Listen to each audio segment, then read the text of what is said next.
Hello, Ram Ram सभी को। दोस्तों, स्वागत है आपका आज की क्लास में। आज हम पढ़ने वाले हैं महात्मा गांधी जी का जीवन। महात्मा गांधी जी के बारे में पैट के पेपर में दोस्तों 2 से 3 क्वेश्चन जरूर पूछे जाते हैं। और दोस्तों पिछली बार दोस्तों जब 2023 का पेपर हुआ था पैट का, तो दोस्तों उसमें भी हर शिफ्ट में दोस्तों 2 से 3 क्वेश्चन जरूर पूछे गए थे। तो दोस्तों हम इस बार भी ऐसी उम्मीद कर सकते हैं कि पैट के पेपर में महात्मा गांधी जी से 2 या 3 क्वेश्चन जरूर पूछे जाएंगे।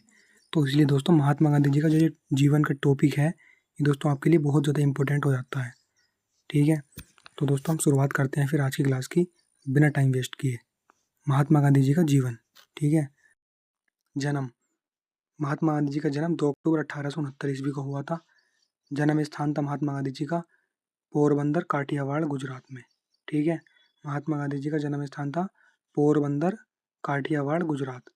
पिता का नाम था करमचंद गांधी, माता का नाम था पुतलीबाई, पत्नी का नाम था कस्तूरबा गांधी, पुत्र थे इनके हीरालाल, मणिलाल, रामदास, देवदास।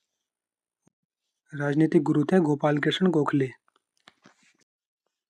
पुस्तकें सत्य के साथ मेरे प्रयोग, my experiment with truth, Hind Swaraj. ठीक है, मेरे सपनों का Bharat, Gokhale my political Guru. Next है गांधी जी द्वारा संपादित समाचार पत्र। गांधी जी द्वारा समाचार पत्र कौन कौन से संपादित किए गए थे?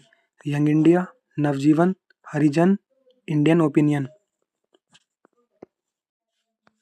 गांधी जी वकालत की पढ़ाई करने और बैरिस्टर बनने के लिए लंदन गए थे और पढ़ाई पूरी करने के बाद वह भारत लौट आए। गांधी जी कुल लंदन 3 बार गए थे। 1893 को गांधी जी जब दक्षिण अफ्रीका में डबरन से प्रिटोरिया जा रहे थे, तब उन्हें प्रिटोरिया में पीटर मारिट्सबर्ग स्टेशन पर एक गोरे अधिकारी ने उन्हें रंगभेद के कारण फर्स्ट क्लास डिब्बे से बाहर निकाल दिया था। गांधी जी किसका मुकदमा लड़ने के लिए दक्षिण अफ्रीका के डबरन गए थे? अब्दुल्ला का मुकदमा लड़ने के लिए।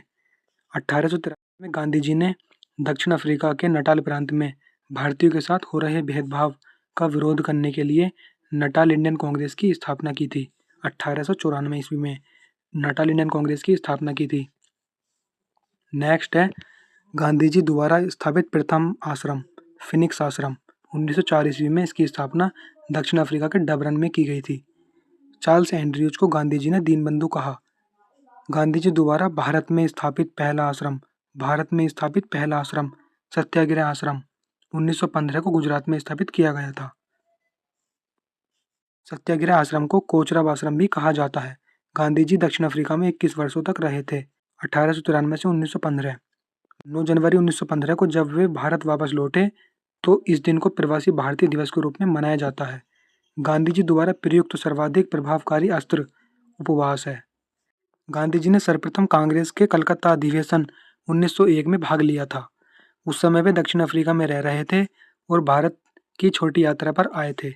यरवदा जेल जो पुणे में स्थित है को गांधी जी ने मंदिर कहा था। महात्मा गांधी को केसर ए हिंद की उपाधि ब्रिटेन सरकार ने प्रथम विश्व युद्ध में उनकी मदद करने के लिए दी थी।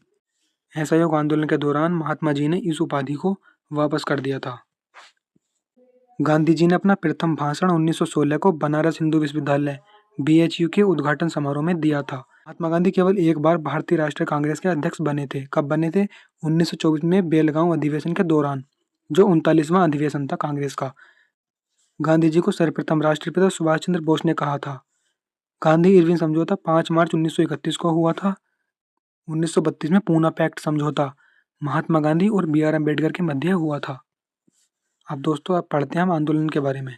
आंदोलन चंपारण सत्याग्रह। आंदोलन चंपारण सत्याग्रह।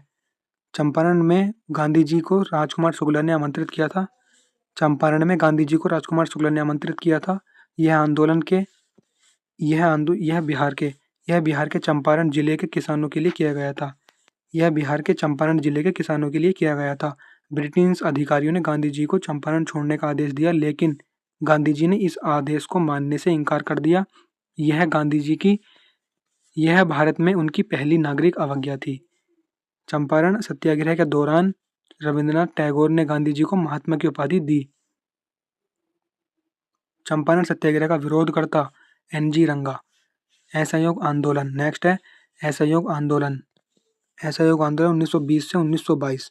असहयोग आंदोलन 1920 से 1922 तक, जिसका उद्देश्य अहिंसक तरीके से असहयोग आंदोलन, इसका उद्देश्य था अहिंसक तरीके से सरकारी संस्थाओं का बहिष्कार कर ब्रिटिश शासन को कमजोर करना।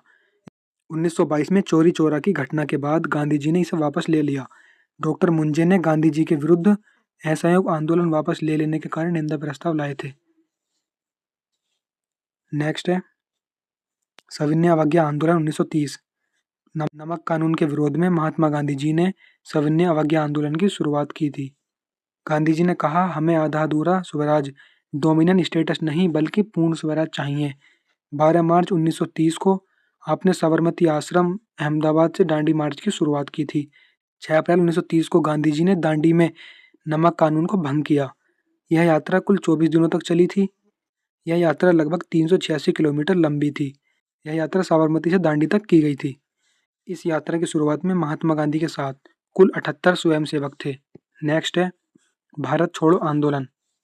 भारत छोड़ो आंदोलन 1942। भारत छोड़ो आंदोलन के दौरान गांधी जी ने करो या मरो का नारा दिया। भारत छोड़ो आंदोलन से ही 1947 में भारत की आज़ादी का मार्ग प्रशस्त हुआ। गांधी जी से संबंधित कथन। ब्रिटिश प्रधानमंत्री विंस्टन चर्चिल ने गांधी को अर्धनग्न फकीर कहा था। गांधी जी को one man boundary force Mountbatten ने कहा था। गांधी जी ने कहा, मैं सच्चा समाजवादी हूँ, मेरे समाजवाद का अर्थ है सर्वोदय। द स्टेटसमैन समाचार पत्र ने कहा, गांधी महोदय समुद्र के जल को तब तक उबाल सकते हैं जब तक कि डोमिनियन स्टेटस नहीं मिल जाता। कांग्रेस के कराची अधिवेशन 1931 के दौरान ये बात कही थी कि गांधी मर सकता है, गांधीवाद नहीं। और दोस्तों, नाथूराम गोडसे ने महात्मा गांधी की हत्या 30 जनवरी 1948 को की थी। ठीक है, तो दोस्तों हम सभी को एक बार रिवाइज कर लेते हैं जो हमने अभी तक पढ़ा।